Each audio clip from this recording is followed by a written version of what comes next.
Hermano, señor obispo auxiliar de Puebla y secretario general de la Conferencia del Episcopado Mexicano. Hay una pregunta que la hemos repetido mucho con muchos hermanos, obispos también, hermanos de usted, y los laicos. Hay un denominador común: el malestar por legislaciones que están atentando contra la vida, contra la familia, como que algo va a suceder porque es denominador común.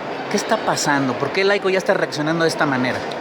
Bueno, yo creo que estamos enfrentando un problema que es el olvido de que existe una verdad.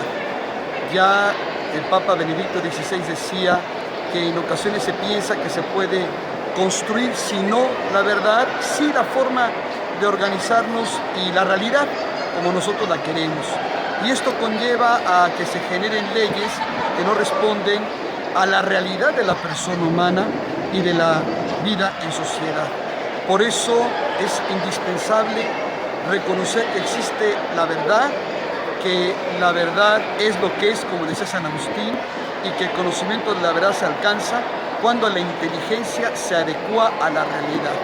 Y esto es indispensable para que entonces la ley responda a la realidad de la persona humana en su dimensión individual y también societaria.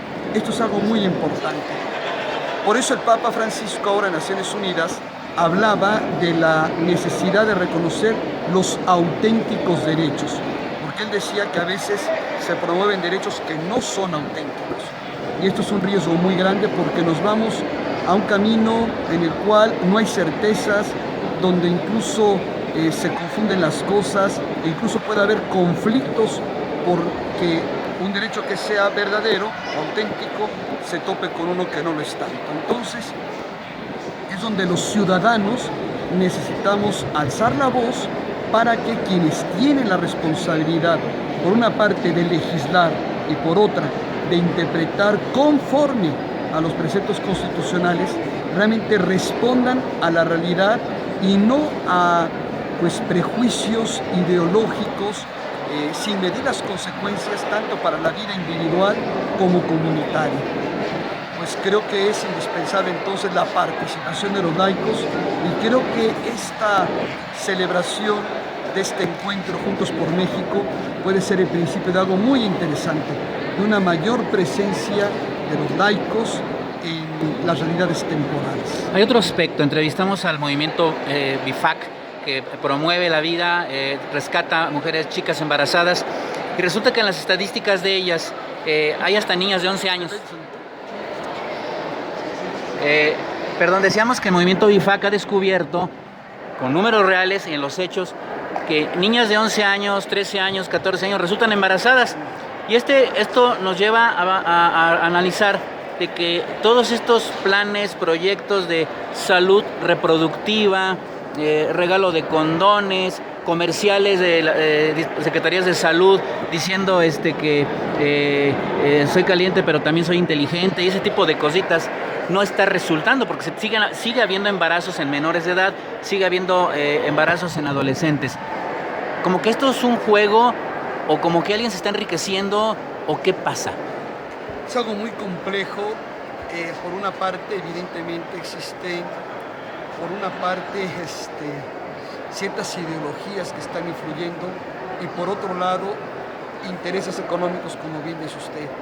¿Qué es lo que hay que hacer? Reconocer que no está funcionando este tipo de propuestas, y entonces ir más al fondo y entender la necesidad de una educación integral que abarque la dimensión de la sexualidad humana y favorecer una sociedad que permita a los jóvenes vivir con mayor serenidad y libertad su sexualidad, porque hay un bombardeo terrible de un erotismo despiadado que a veces no ayuda a la juventud y a la infancia. Ahora, hay algo interesante. Ahorita en esta conferencia de Eduardo Verástegui menciona algo que me parece muy interesante. Los proyectos de cine están cargados de sexo, están cargados, como usted lo acaba de decir, de erotismo. ¿Cuál es el interés de las empresas productoras y además de quienes reproducen estos contenidos de estar produciendo de esta manera, cuando en Estados Unidos estamos observando alguna tendencia ya de estar buscando cine más familiar? Bueno, el problema de fondo es que hemos reducido a la persona al rango de objeto de placer, de producción o de consumo. Y cuando se le dice a la gente que es libre en la medida en que deje que las pasiones y el impulso ciego del instinto le gobierne, pues es fácilmente manipulable. Se le puede vender toda clase de cosas, imponer toda clase de cosas, es fácilmente manipulable. Entonces ese es el trasfondo y necesitamos darnos cuenta de esto para ser capaces de construir otro tipo de sociedad. Una sociedad que, repito, reconozca que existe la verdad, que podemos conocerla, vivir conforme a ella. Y entonces hacer de la persona el centro de la vida política, económica, social, cultural y en todos los aspectos. Es lo que necesitamos, recuperar la centralidad de la persona humana. Mi última pregunta, y para no cansarlo, monseñor.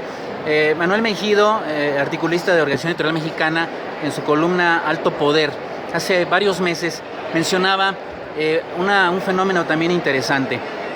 Pareciera que en México no tenemos democracia, más bien parece partidocracia.